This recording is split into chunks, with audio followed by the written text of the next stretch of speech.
Hey guys, Matt and Nikki here. Sorry about the fans. I'm in the middle of tuning this truck on the dyno, so I'm trying to keep the shop aired out for the guys.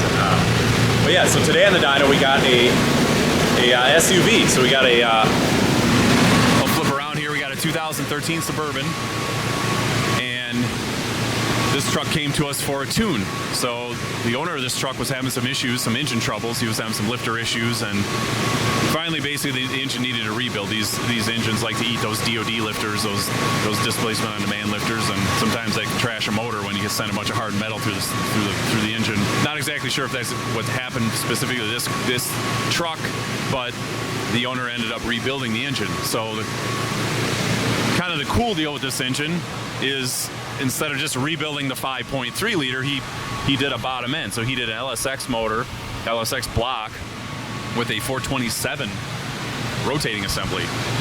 But the catch here is stock airbox, stock intake manifold, stock 799 cylinder head, so the stock 5.3 truck heads. It's got Gibson shorty headers hooked up to the factory Y pipe with the factory catalytic converters.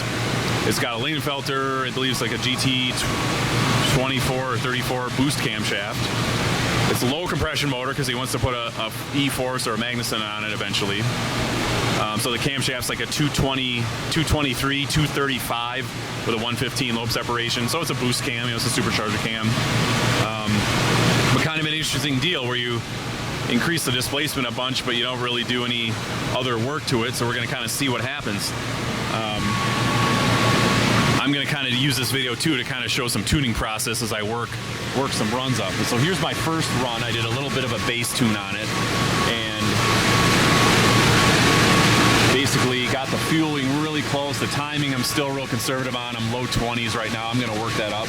But yeah, so far that's all we're making, and that's kind of what I expected with, again, adding cubic inch without adding, the camshaft is somewhat, it's still a pretty small camshaft for a 427, but without doing any cylinder head work, a cathedral port, a stock 79 cathedral port head is a pretty small port for a 427. So you're going to end up just hitting the sonic level of the port, and it's going to run out of flow eventually.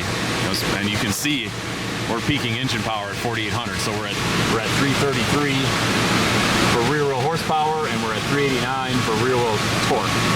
Torque is coming in really low. You can see it's making 350 foot-pounds at 2,500 RPM. But again, this is a low compression engine too, so somewhat of a camshaft in it with low compression, set up for supercharging.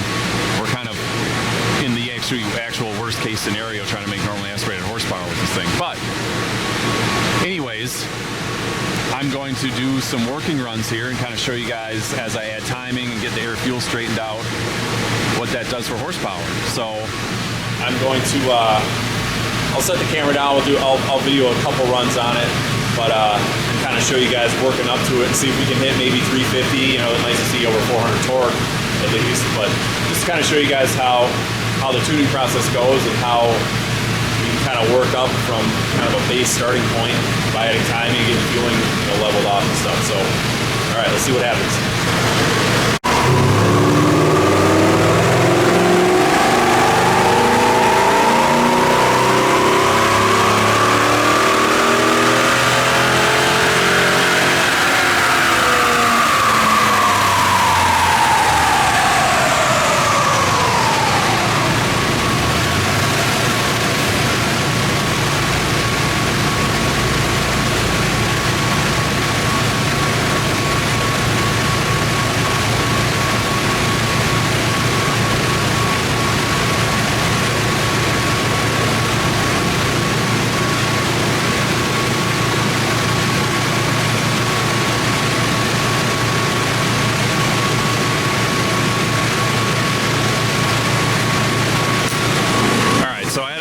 Timing, a couple degrees, so and it liked it for sure, not by much, but gained a little bit. You can see I'm still a little bit lean. I'm going to add some more fuel to it.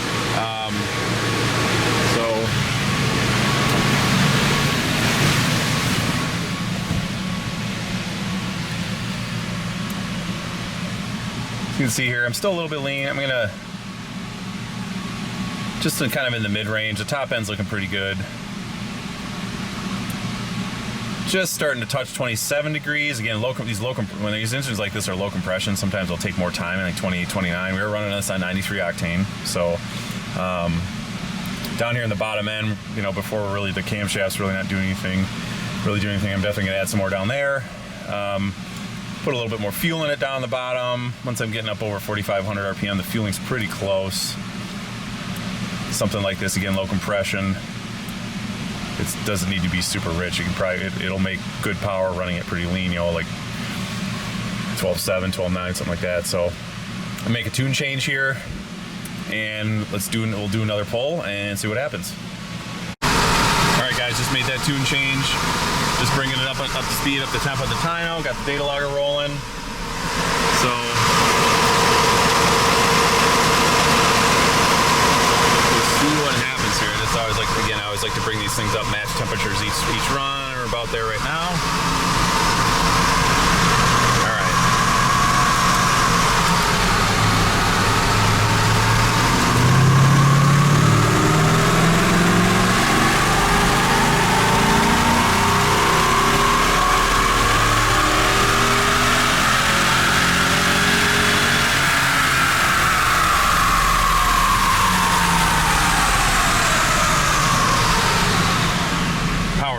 Pretty hard after 5,000, so I'm only taking it to 5,500. So it doesn't look like we picked up anything at all with that one. So I actually added timing. Looks like we actually lost a little bit of power. So where I had the time before is probably the sweet spot.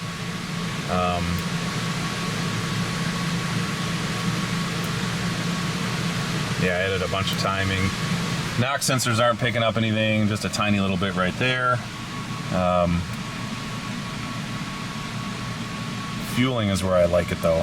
I could maybe lean it out a smidge actually, but I had some pretty jagged fueling curve before. Now I'm pretty consistent 0.86, 0.87 the whole pull. So now that I got the VE and the MAF dialed in, now I can, and it's matching pretty close to what my commanded power enrichment is.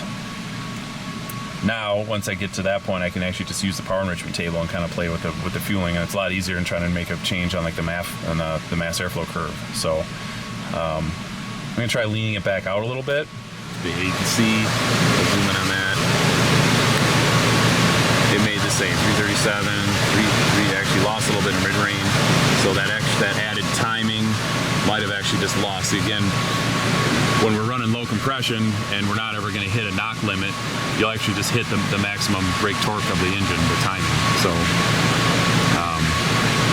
that's probably what I did there. So I might lean it up a little bit, try that first, and just leave the timing where it's at and see if that does anything. And if that doesn't do anything, then I will pull some of that timing back out, and we'll see where it ends up there. But that's probably a couple more pulls here, but that's pretty much going to be it. I don't think I'm even going to hit 400 torque. I was hoping I was going to, but again, when you got kind of a mismatch of parts going on here, it's really not going to make much more than stock power. So this is the kind of vehicle that we would see. I'll bet if we put long tube headers with no catalytic converters, like an off-road Y-pipe, we would see a 50 wheel gain. I remember back before I was doing these vlog videos, about 3-4 years ago, we had a CTSV come in, and it had a 416, it had pulleys, it had an intake, ported blower, but it still had the stock manifolds and stock catalytic converters, and we gained 80 to the rear wheels, 80 horsepower to the rear wheels by just putting long tubes on it. That's all we did, and retuned it. So when you got a cam and a bunch of other stuff trying to make airflow, and you know, big inch motor, and you got stock catalytic converters, and those shorty headers are really not much of a gain over the stock manifold. We've dyno tested that before. So, but anyway, I'm gonna make some tuning changes, and we'll see where it ends up. All right, guys, let's bring this up to temp here. Hopefully, this will be my last pull here. About to 190. All right.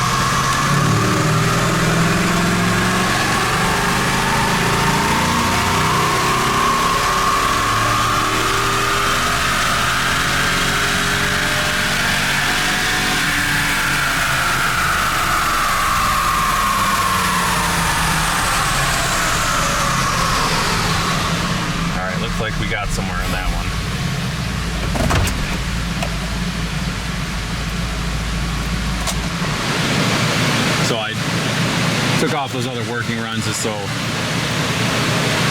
we'll take a look at this, but just while I'm just sitting here quick. It's like 344, and I did hit that 400 torque. That's where I wanted to be, so that's nice to see. So I'm gonna go turn those fans off, and then we can kind of go over the, actually, while we're sitting here, let's go over the log. Well, I got it right up here. So I'm gonna zoom out here just because this is big log and truck log. So looks like I ended up about 29 degrees of timing. Air fuel, I was about 0.88, 0.89 lambda. It liked being a little bit lean, and because of that, the low compression, you know, it's gonna like a little bit more timing and like to be a little bit leaner versus, let's say, like an LS3 or something like that with a little higher compression. So zoom back in. Now I'm going to show you guys. Oh boy, now I'm screwing this up. All right. I'm going to show you guys one of the reasons power's falling off so heavily. So if we look at this pink line up here, this kind of pinkish purple fuchsia line, whatever. So at the start of the pull, you can see we're looking at the map sensor. So start of the pull, I'm about 98, 99, 98. So that's pretty much atmospheric. So I cracked the throttle body wide open. The inside of the intake manifold goes to our atmospheric pressure, and today that's what I'm seeing. I was about 98 kPa. So that's at 2,300 RPM.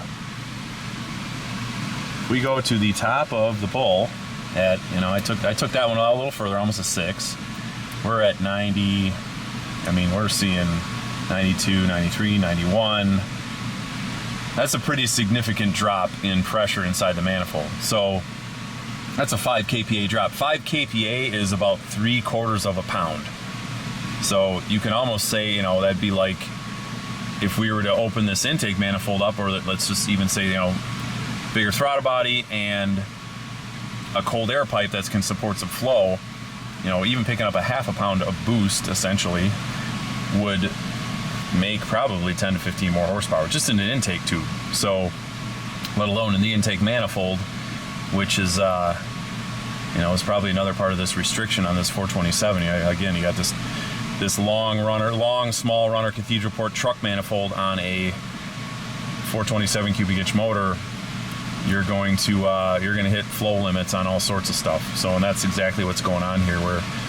We're hitting all sorts of limits on, trying to push all that power through the stock Y pipe, trying to suck all that air through the stock air box, intake tube, intake manifold. Even though it's got that camshaft, and I'll correct myself earlier in the video, this has a GT14 Linienfelter cam, and I believe I said maybe GT24. It's a GT14. So again, it's like a 223, 235, 115 LSA type of blower cam, mild supercharger cam. So normally, on a 427, if you're trying to make some big power, probably, low mid 230s, that would be the LS7 heads, low mid 230s, and 250, 255 on the exhaust for a supercharger cam. So it's kind of a little cam for a 427, but for an SUV like this, it's a driver. You don't need a big giant cam. But like I said before, I would willing to bet we would see 50 horsepower on this thing. All right, I'm gonna go with a set of headers. I'm gonna go shut those fans off and kind of take a look at the graph and talk about it a little more. All right, guys, so I brought up the very first pull, and then I brought up that pull we just did, just to kind of, I got all those working runs. You saw a bunch of them, but to make it a little easier on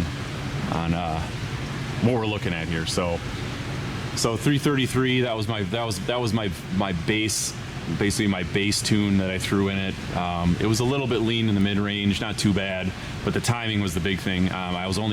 Mid range, I was starting about 24 degrees down here. Mid range, I was on this blue line here, I was 22, and then at the top end, I was like back to 24. The red line here, you kind of saw 20. I was about 28 degrees. Mid range, I was 26, and then back up to climbing out. I took this one, I was a little bit more confident in the motor, kind of working up the RPM. seeing about 27 at about 5,000 and up almost 29, 20 and a half up in the top. So it liked that extra timing. Fueling, I ended up adding a little bit of fuel, but the fueling was pretty close from the get-go. I kind of moved the mass airflow curve around a little bit to kind of smooth it out. I like to try to see a real steady, a nice steady flat air fuel line. So on that data logger. So, but yeah, that's I mean, that's pretty much it for that thing. And again, because we got all those 5.3 truck parts on it, it's just not going to make a big, huge number. It's just the way it is. And maybe some of you guys question, our dyno or the tuning ability or whatever, but this is just the way it is.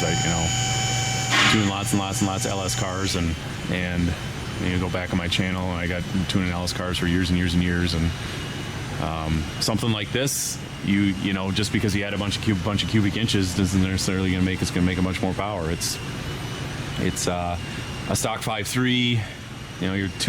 Again, I wasn't able to dyno this vehicle on a baseline. A stock 5.3 in a Suburban like this is probably 270 in the tire. So I mean, it's a jump in power for sure, but it's not another 300 horsepower like maybe you'd expect. It's now if we put headers on this thing, I would put money on we'd gain 50 at the rear tire. We'd gain 50 horsepower, and I bet you we'd gain 60 to 70 foot-pounds of torque by if we put like 2-inch long tubes on it. And even on those stock small heads, just long tubes, and did an off-road Y pipe, into the stock 3-inch exhaust, or 3.5 inch exhaust. What these things have on them, just because the headers will allow the camshaft, that extra overlap of the camshaft, to allow that to actually work. Where the stock, those shorty headers with the manifolds, with the stock cats, you're just not getting that scavenging from any sort of additional duration.